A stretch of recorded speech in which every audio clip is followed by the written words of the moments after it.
অত্যন্ত গৰমতো মোৰ কাম কৰা বাইজনীয়ে গৰম চাদৰেৰে ঢাকি আহিছিল আৰু মোৰ কোঠাটো চাফা কৰি থাকোঁতে ভিতৰৰ পৰা তলা মাৰি লৈছিল।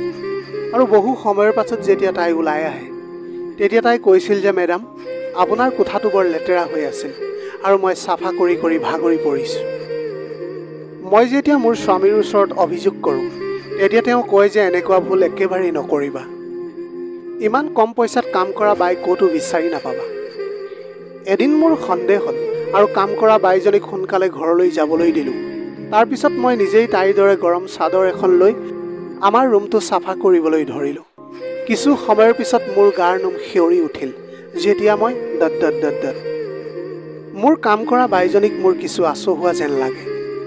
মোৰ মন যায় যে মই তাইক কামৰ পৰা উলিয়াই দিওঁ। মই মোৰ স্বামীৰ লগত বহি চাহ খাই আছিলোঁ। যেতিয়া মই তেওঁক মোৰ সমস্যাৰ কথা ক'লোঁ তেতিয়া তেওঁ স্তম্ভিত হৈ পৰিল আৰু ক'লে যে সেই দুখীয়া মানুহজনীৰ লগত তুমি কিয় ইমান লাগি আছা? তোমাৰ এই অভ্যাসটোত মই বৰ বিৰক্ত হৈ পৰিছোঁ। তুমি সদায় কিবা নহয় কিবা এটা কথাক লৈ বাইজনীক সদায় গালি পাৰি থকা দেখা পাওঁ। তোমাৰ লগত কথা পতাটোৱেই ভুল আছিল। এই কথা কৈ আছিছে উঠি চাহ নোখোৱাকৈ কোঠাত সোমাই গ'ল, য'ত নেকি মই চকীখনত স্তম্ভিত হৈ বহি থাকিলোঁ। আছিছে মোৰ লগত ইমান খঙালকৈ কেতিয়াও কথা পতা নাছিল। তেওঁ আছিল কোমল হৃদয়ৰ মানুহ। তেওঁ মোৰ সকলো সমস্যা পলকতে সমাধান কৰি দিছিল। এতিয়া মই তেওঁৰ পৰা এই ধৰণৰ আচৰণ আশা কৰা নাছিলোঁ। হৃদয়খনে অনুভৱ কৰিছিল যে মই এতিয়াই ৰেশমাক ফোন কৰি কৈ দিওঁ যে তুমি কাইলৈৰ পৰা মোৰ ঘৰলৈ কাম কৰিবলৈ নাহিবা। কিন্তু তাৰপিছত আশিসৰ কথা ভাবি মই এই চিন্তাটো মনৰ পৰা আঁতৰাই পেলাইছিলোঁ। মই ভয় খাইছিলোঁ যে সি মোৰ ওপৰত খং কৰিব। মই অলপ সময়ৰ বাবে এই চিন্তাটো এৰি পাকঘৰলৈ আহিলোঁ আৰু ৰাতি ভাত সাজৰ যোগাৰ কৰিবলৈ ধৰিলোঁ। যেতিয়া ভাত হ'ল তেতিয়া মই আশিসক ভাত খাবলৈ মাতিবলৈ গ'লোঁ। মই ভাবিলোঁ যে তেতিয়া তেওঁ মোক কৰা বেয়া আচৰণক লৈ লাজ প্ৰকাশ কৰিব। কিন্তু মই তেওঁৰ আচৰণত সামান্যতম পৰিৱৰ্তনো দেখা নাপালোঁ। তেওঁ মনে মনে উঠি আহি ভাত খালে আৰু নিজৰ কোঠালৈ গুচি গ'ল। যেতিয়া মই পাকঘৰৰ সকলো কাম কৰি কোঠালৈ আহিলোঁ তেতিয়া আশিস বিচনাত শুই আছিল। মই আচৰিত হ'লোঁ যে এই সৰু কথাটোত তেওঁ মোৰ লগত কিয় এনে আচৰণ কৰিলে। পিছদিনা ৰাতিপুৱা যেতিয়া ৰেশমা আহিল তাই প্ৰথমে আমাৰ কোঠালৈ গ'ল আৰু কোঠাটো ভিতৰৰ পৰা লক কৰি চাফা কৰিবলৈ আৰম্ভ কৰিলে। মই বাহিৰত থিয় হৈ তাইৰ কাম শেষ হোৱালৈ অপেক্ষা কৰি আছিলোঁ।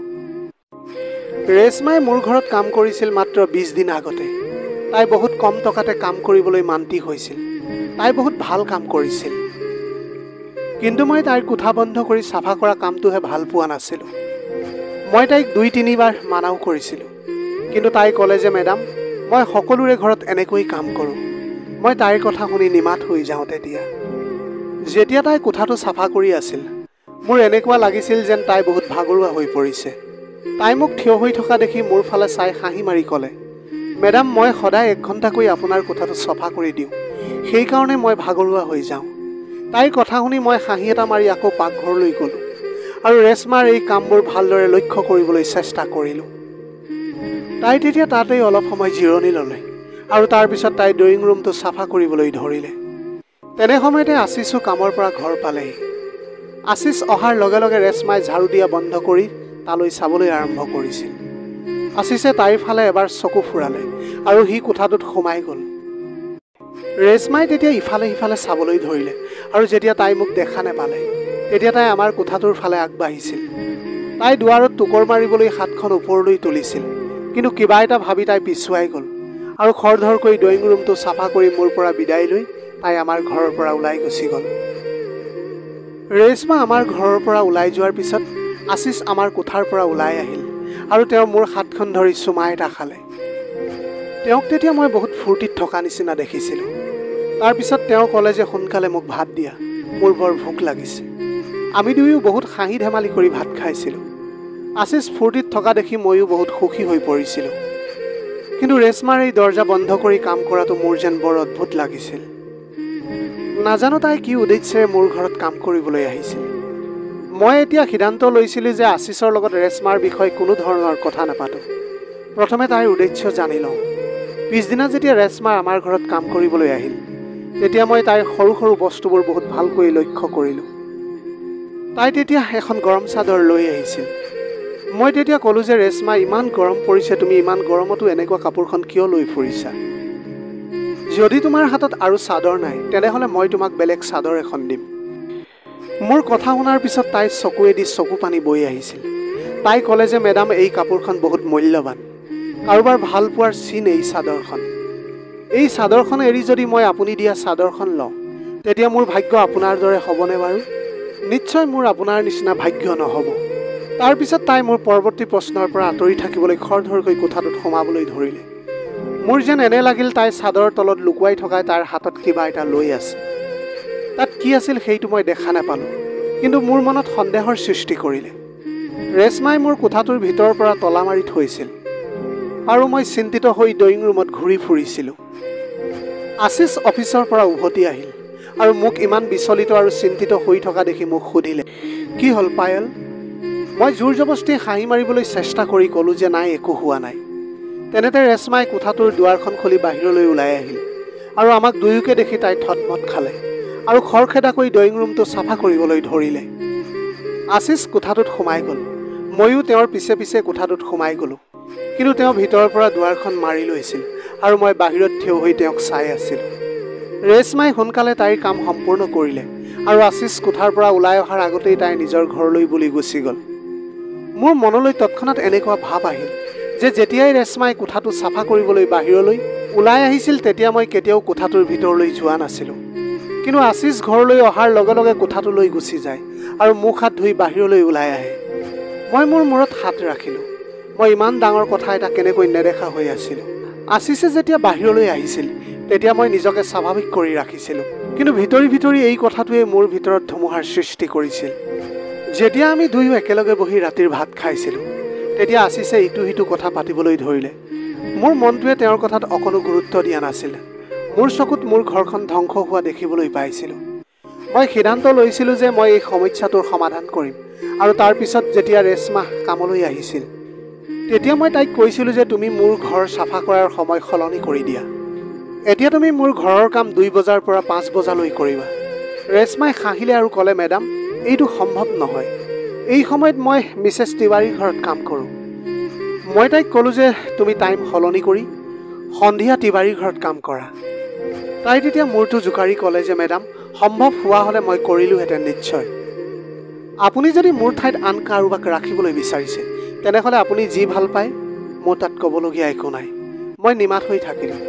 মই এইটো বিচৰা নাছিলোঁ যে কেৱল ভুল বুজাবুজিৰ বাবে ৰেশ্মাৰ দৰে ভাল কাম কৰা এগৰাকী মহিলাক মই আঁতৰি যাবলৈ দিম। সেইকাৰণে মই ভাবিছিলোঁ যে প্ৰথমে মই বিষয়টো ভালদৰে তদন্ত কৰি লওঁ।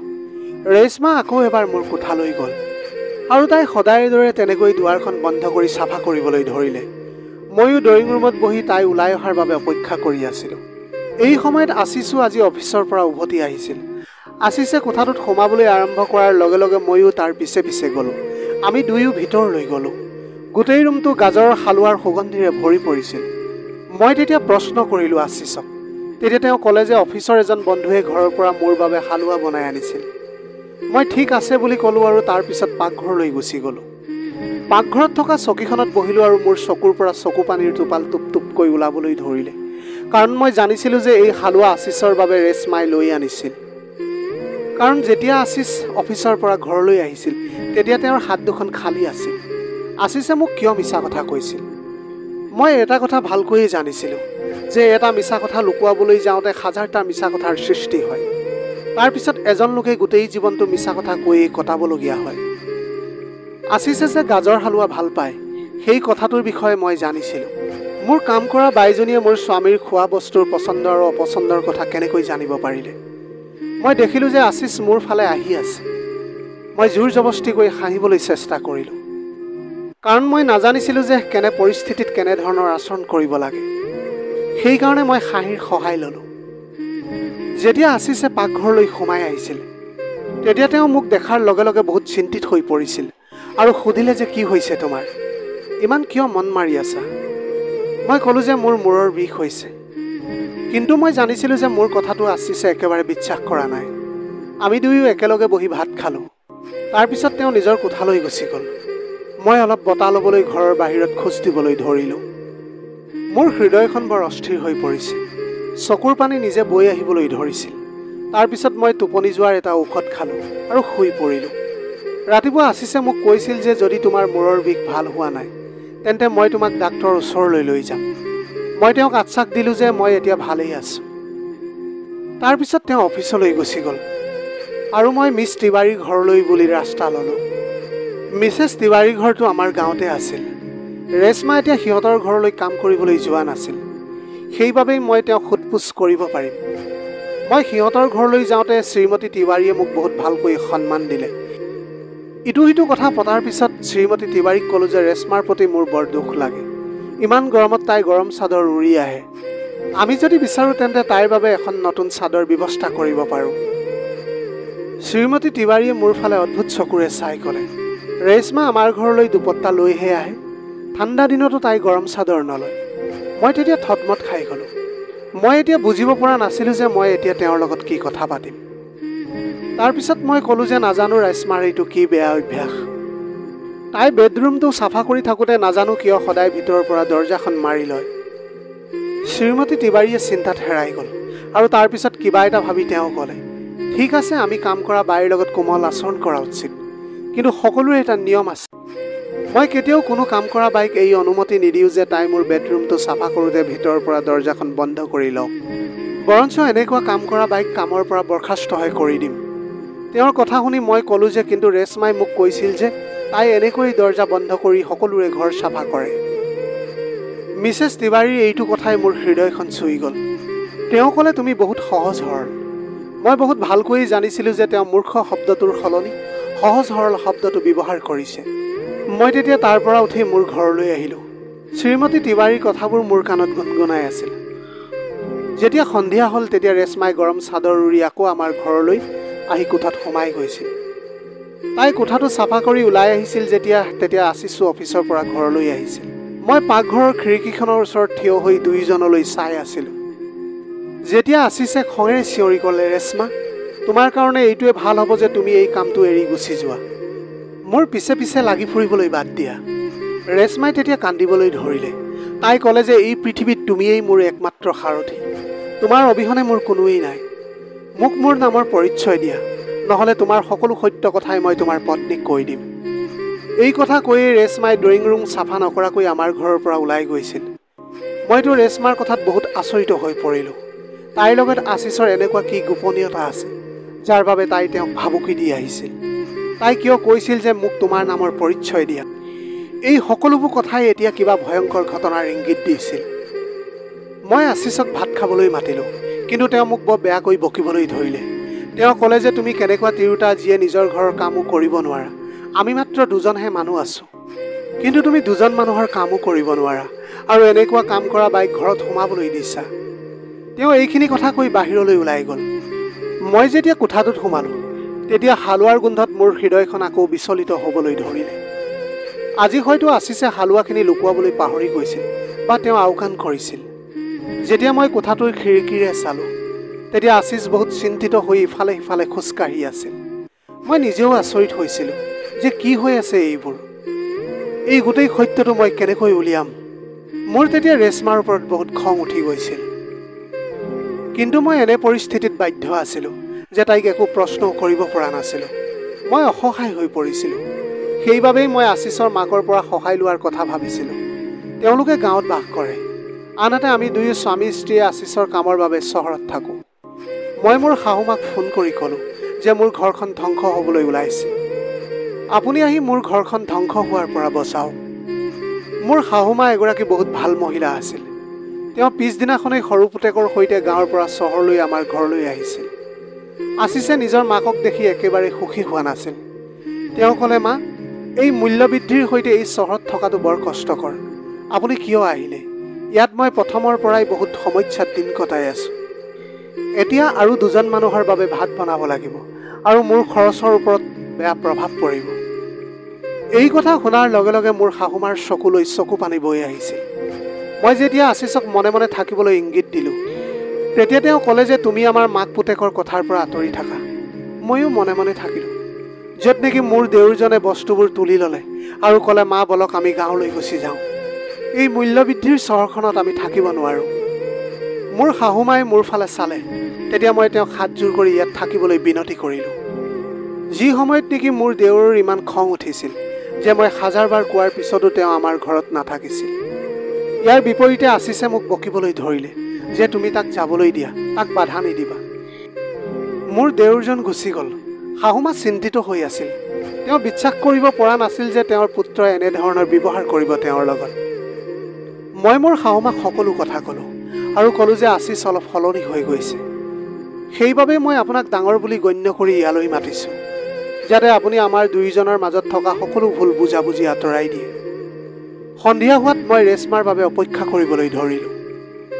মই এতিয়া ৰেশ্মাৰ সকলো কথা মোৰ শাহুমাক কৈছিলোঁ। ৰেশ্মাৰ কামৰ সময় পাৰ হৈ গৈছিল, কিন্তু তাই কামলৈ অহা নাছিল। মই আশিছৰ লগত কথা পাতিছিলোঁ যে এতিয়া মাৰ আগমনৰ লগে লগে ঘৰৰ কাম বাঢ়িছে, কিন্তু ৰেশ্মা আজি কামলৈ নাহিল। আশিছে খং কৰি ক'লে যে মই তাইক কামৰ পৰা উলিয়াই দিলোঁ, আজিৰ পৰা তাই কামলৈ নাহে। তুমি যে ফ্ৰীতে খোৱা মানুহবোৰক ফ্ৰীতে ভোজ দি থাকা। আশিছৰ উত্তৰত মই স্তম্ভিত হৈ পৰিছিলোঁ। তেওঁ কেতিয়াও এনেকুৱা নাছিল। তেওঁৰ ব্যক্তিত্ব ইমান উজ্জ্বল আছিল যে মই তেওঁৰ মাজত পোহৰ বিচাৰি পাইছিলোঁ। কিন্তু এতিয়া কিয় এনেকুৱা হ'ল? মোৰ শাহুমাই ৰেশ্মাক লগ কৰি কিবা এটা সিদ্ধান্ত ল'ব বিচাৰিছে। মই গোটেই ৰাতি ভাবি থাকিছিলোঁ যে মই কি কৰিম। তাৰপিছত মোৰ মনলৈ যি আহিল মই তাকেই কৰিলোঁ। পিছদিনাখন মই শ্ৰীমতী তিৱাৰীৰ ঘৰলৈ গৈ বহিলোঁ। তাইৰ কামৰ সময়ত যেতিয়া তাই তেওঁলোকৰ ঘৰত উপস্থিত হ'ল, তেতিয়া তাই মোক দেখি ভয় খালে। মই ক'লোঁ, ৰেশ্মা, ভগৱানক ধন্যবাদ যে আজি তুমি গৰম চাদৰ উৰি অহা নাই। চোৱাচোন সূৰ্যই কেনেকৈ গৰমত উজ্বলি উঠিছে। তাৰপিছত মই তাইক অনুৰোধ কৰিলোঁ যে আশিছে তোমাক ভুলকৈ কৈছে যে আমাক আৰু কাম কৰা বাইৰ প্ৰয়োজন নাই। এতিয়া ঘৰত শাহুমাও আহিছে, মোক তোমাৰ প্ৰয়োজন আছে। আজি তুমি আমাৰ ঘৰলৈ কাম কৰিবলৈ আহিবা। আশিছেও এই কথা মানি লৈছে। মই লক্ষ্য কৰিলোঁ যে হঠাতে ৰেশ্মাৰ মুখখন ৰঙা হৈ পৰিছে। সন্ধিয়া ৰেশ্মা তাইৰ গৰম চাদৰখন উৰি আমাৰ ঘৰলৈ আহিল। কিন্তু আচৰিত কথাটো হ'ল যে আজিও তাই নিজৰ মুখখন দুপট্টাখনেৰে ঢাকি আহিছে। ৰেশ্মাৰ এনেধৰণৰ আচৰণ দেখি মোৰ বহুত খং উঠি গ'ল। মই ক'লোঁ, তুমিতো শ্ৰীমতী তিৱাৰীৰ ঘৰলৈ কাম কৰিবলৈ যাওঁতে অকল দুপট্টাখন লৈ যোৱা, কিন্তু তুমি আমাৰ ঘৰলৈ আহিলে কিয় মুখখন ঢাকিবলৈ আৰম্ভ কৰা? তাই মোৰ জোকাৰি হাঁহি এটা মাৰি ক'লে, মেডাম, আপুনিয়েতো কৈছিলে যে আপোনাৰ ঘৰলৈ শাহুমা আহিছে, গতিকে মই দুপট্টাখন মুখলৈকে লৈ লৈছোঁ। মই ক'লোঁ, নাই, নালাগে, এনেকৈ মুখ ঢকাৰ একো প্ৰয়োজন নাই। তেওঁ কোনো অচিনাকি মানুহ নহয়, তেওঁ মোৰ শাহুমাহে। ৰেশ্মাই মোৰ জোকাৰি আমাৰ কোঠালৈ সোমাই গ'ল। আজি তাই কোঠাটো চাফা কৰোঁতে অইন দিনাতকৈ বেছি সময় লৈছিল। মই মোৰ শাহুমাক বাহিৰৰ চোতালত বহিবলৈ কৈছিলোঁ আৰু ক'লোঁ যে যদি আশিছ কামৰ পৰা ঘৰলৈ আহে তেন্তে আপুনি তেওঁক কোঠালৈ যাবলৈ নিদিব। তেওঁক কোনোবা নহয় কোনোবা প্ৰকাৰে কথা বতৰাত আবদ্ধ কৰি ৰাখিব। মোৰ শাহুমাই মোক বহুত সহায় কৰিছিল। মই সোনকালে আশিছৰ কোটটো পিন্ধি ল'লোঁ। মই সেই কোটটো ৰেশ্মা অহাৰ আগতেই মোৰ শাহুমাৰ কোঠাত লুকুৱাই ৰাখিছিলোঁ। মই সেই কোটটো পিন্ধি কোঠাটোৰ ফালে পিঠি দি থিয় হৈ আছিলোঁ। সেইবাবে ৰেশ্মাই মোক চিনিব পৰা নাছিল। তাই তেতিয়া কৈ থকা কথাবোৰে মোৰ হৃদয়খন জোকাৰি গৈছিল। তাই ক'লে যে আশিছ, মা আহিছে, তোমাৰ অনুমতি আছে যদি মই তেওঁক লগ কৰিব পাৰিমনে? এই সময়খিনিতে আশিছেও ড্ৰয়িং ৰুম পালেহি। তেওঁৰ পিছে পিছে শাহুমাও আহি আছিল। মোৰ শাহুমাই আশিছক বাধা দিবলৈ বহুত চেষ্টা কৰি আছিল, কিন্তু যেতিয়াই মোৰ শাহুৰ চকু ৰেশ্মাৰ ওপৰত পৰিল তেতিয়া তেওঁ বহুত আচৰিত হৈ গ'ল। শাহুমাই তেতিয়া খঙত মুখখন বেকা কৰি দিলে। এইবোৰ দেখি আৰু মই আচৰিত হ'বলৈ ধৰিলোঁ আৰু ৰেশ্মাক ক'লোঁ যে আজি তুমি তোমাৰ সত্যটো মোক কৈ দিয়া। ৰেশ্মাই তেতিয়া সুখ শুকাই কান্দিবলৈ ধৰিলে আৰু তাৰপিছত তাই ক'লে যে মেডাম, মই বৰ ধনী পৰিয়ালৰ ছোৱালী আছিলোঁ। গাঁৱত মোৰ মা দেউতাক সকলোৱে সন্মান কৰে, কিন্তু মই দেউতাৰ সন্মান ধৰি ৰাখিব পৰা নাছিলোঁ। মোৰ বাবে দেউতাই সকলো কাম কৰিছিল, যিটো আমাৰ পৰিয়ালৰ আন কোনোৱেই কৰিব পৰা নাছিল বা কেতিয়াও কোনো ছোৱালীৰ বাবে পিতৃয়ে কৰা নাছিল। মোৰ মা দেউতাই মোক কলেজত পঢ়া শুনা কৰিবলৈ চহৰলৈ পঠাইছিল।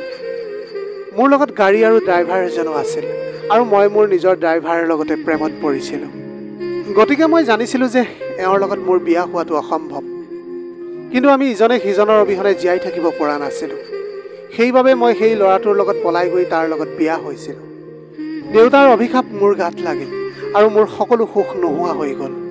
মোৰ স্বামীয়ে বৰ মদ খাবলৈ ধৰিছিল। তেওঁ একোৱেই কাম বন কৰা নাছিল। তেওঁ যদি দুদিন কামলৈ যায় 4 দিন ঘৰতে থাকে। প্ৰথমতেতো আমি যেনে তেনে চলিব পাৰিছিলোঁ, কিন্তু যেতিয়া সন্তান জন্ম হ'ল তেতিয়া মই সাহস গোটাব লগা হৈছিল। নিজৰ ল'ৰা ছোৱালীক ভাত খুৱাবলৈ মই কাম কৰিব লগা হৈছিল।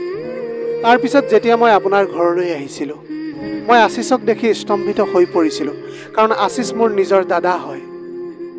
আমি দুয়ো একেলগে জন্ম হৈছিলোঁ। আশিসে মোক কৈছিল যে মই এই ঘৰখনৰ পৰা ওলাই যাব লাগে, আৰু মই আপোনাক কেতিয়াও নকওঁ যে মই আশিসৰ নিজৰ ভনীয়েক। কিন্তু মই বহু বছৰ পিছত নিজৰ আপোন মানুহখিনিক দেখিছিলোঁ। এই পৃথিৱীখন বহুত বেয়া। মই আশিসক পতিয়ন নিয়াবলৈ চেষ্টা কৰি আছিলোঁ। সেইবাবেই প্ৰতিদিনে গৰম চাদৰ উৰি আহিছিলোঁ, কাৰণ মোৰ দাদাই মোৰ জন্মদিনত এইখন মোক উপহাৰ দিছিল। মই যেতিয়াই আহিছিলোঁ গাজৰৰ হালোৱা বনাই লুকুৱাই লৈ আহিছিলোঁ, কাৰণ আশিসে মই বনোৱা গাজৰৰ হালোৱা আগ্ৰহেৰে খাইছিল। আৰু মই প্ৰতিদিনে আপোনাৰ বেডৰুমটোৰ ভিতৰৰ পৰা দুৱাৰখন বন্ধ কৰি চাফা কৰিছিলোঁ, যাতে মই সেই হালোৱাৰ টিফিনটো লুকুৱাই ৰাখিব পাৰোঁ। কিন্তু দাদাই মোক ক্ষমা কৰাৰ সলনি মোক ঘৰৰ পৰা খেদি পঠিয়াব বিচাৰিছিল। সেয়েহে মই তেওঁক ভাবুকি দিবলৈ আৰম্ভ কৰিছিলোঁ যে যদি তুমি মোক ক্ষমা নকৰা তেন্তে মই মেডামক ক'ম যে মই আপোনাৰ নিজৰ ভণ্টি হওঁ। সি এইটো বিচৰা নাছিল যে তুমি এই সকলোবোৰ কথা গম পোৱাটো, আৰু তুমি যদি তাইক এৰি যোৱা সেইবাবে মই এই সকলোবোৰ কাম কৰিব লগা হ'ল। ৰেশ্মাই এই সকলোবোৰ কথা কৈ কান্দিবলৈ ধৰিলে। তাই কৈ আছিল যে দেউতাক দুখ দি মই কেতিয়াও সুখত থাকিব পৰা নাছিলোঁ। মোৰ দেউতাৰ নাম কলংকিত হ'ল। তেওঁৰ লগত মোৰ তেজৰ সম্পৰ্ক আছিল। মোৰ স্বামীও সলনি হৈছিল, আৰু যিজনী ছোৱালীৰ পিছে পিছে চাকৰ ঘূৰি ফুৰিছিল সেইজনী ছোৱালীয়ে নিজৰ ল'ৰা ছোৱালীক দুবেলা দুমুঠি খাদ্যৰ বাবে কাম কৰা বাই হৈ ঘূৰি ফুৰিছিল। মোৰ শাহুমাই নিজৰ ছোৱালীৰ দুখ সহ্য কৰিব পৰা নাছিল। তেওঁ লগে লগে ৰেশ্মাক সাৱটি ধৰিলে। আশিসে ক'লে, মা, মই জানিছিলোঁ যে তুমি তোমাৰ ছোৱালীজনীৰ ওপৰত বেছিদিন খং কৰি থাকিব নোৱাৰা, কিন্তু মই আপোনাৰ লগত বেয়া ব্যৱহাৰ কৰিছিলোঁ যাতে আপুনি এই ঘৰখন এৰি গুচি যায় আৰু ৰেশ্মাক যাতে কেতিয়াও দেখা নাপায়। মই তেতিয়া আগুৱাই গৈ ক'লোঁ, আশিস, মাৰ হৃদয় কেতিয়াও ভুল সিদ্ধান্ত নলয়। ৰেশ্মাই এতিয়া নিজৰ ভুলৰ শাস্তি ভোগ কৰিছে। এতিয়া তুমিও তাইৰ মূৰত হাত থৈ তাইক ক্ষমা কৰি দিয়া। আশিসৰ চকুত চকু পানী বৈ আহিল, আৰু তেওঁ ৰেশ্মাক ক্ষমা কৰি দিলে। য'ত নেকি মই ভাবি আছিলোঁ যে এই পৃথিৱীত কিমান ছোৱালীক ভাল পোৱাৰ নামত মূৰ্খ বনায়, কেতিয়াবা বেচাললৈ আনি বিক্ৰী কৰা হয়, আৰু কেতিয়াবা গোটেই জীৱন অনুশোচনাৰ সৈতে জীয়াই থাকিব লগা হয়, আৰু নিজৰ তেজমঙৰ সম্পৰ্কবোৰ মনত পেলাই কান্দি থাকিব লগা হয়। ছোৱালীবোৰৰ এতিয়া নিজকে চম্ভালি লোৱাৰ সময়, কিয়নো যিজন ল'ৰাই তাইক ঘৰৰ পৰা পলুৱাই নিয়াৰ কথা কয় তেওঁ গোটেই জীৱন তাইক সুৰক্ষা দিব পাৰিব নে নোৱাৰে। প্ৰিয় দৰ্শক, এয়াই আছিল আজিৰ কাহিনীৰ ভাগ। আজিৰ ভিডিঅ'টি কেনেকুৱা লাগিলে জনাবলৈ নাপাহৰিব। যদি ভাল লাগিল তেনেহ'লে লগৰ বন্ধু বান্ধৱীসকলৰ মাজত শ্বেয়াৰ কৰিবলৈ নাপাহৰিব। আপোনালোকৰ গোটেই জীৱনটো হাঁহিৰে উপচি পৰক। পাৰিলে দুখীয়াজনক অলপ সহায় কৰিবলৈ চেষ্টা কৰিব।